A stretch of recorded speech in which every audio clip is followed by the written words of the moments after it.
The knife was smooth and cool to the touch. Simple, plain, but terribly sharp. Light glinted off the blade as my mother settled my small fingers around the hilt. When I tried to let go, her calloused hand held mine in place. "Do not come out until I call for you," she told me. The wind picked up around us, heady with pending rain and violence. My gaze flicked past the arc of the shield on my mother's back, through the swaying trees and rustling undergrowth to the empty trail. "Hessa!" a voice roared through the trees. My mother clamped a hand over my mouth before I could whimper in fear. She hovered, perfectly still between the boughs of pale green needles. They were looking for my mother. Whoever was out there in the forest was looking for her, and there was no gentleness, no forgiveness in their voice. "Those are Yske," my mother murmured, low in warning. "If they catch you, if they realise you're my daughter, they will kill you.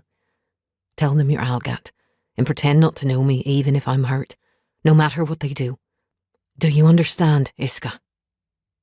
I couldn't nod with her hand so firmly over my mouth, but I blinked a frantic, fluttering acknowledgement.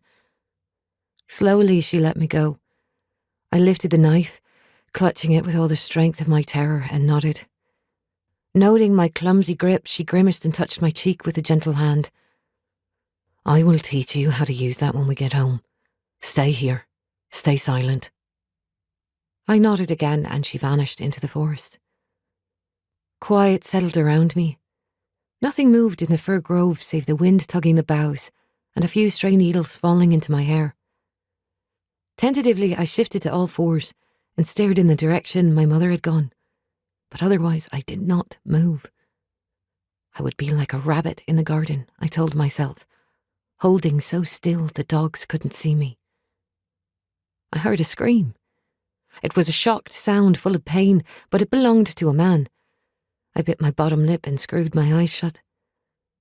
Running, an outbreak of shouts and a husky growling war cry, fringed with bloodlust and ending in a cracking canine yip.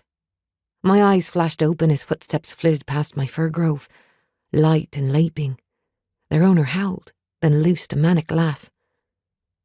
I realised I was shaking, and that made the tremors worse.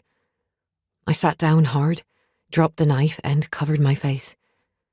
I prayed silently, a clumsy imitation of my mother's prayers. One prayer to Thivinder, god of my people, and another to Aita, the great healer who made all things whole and well.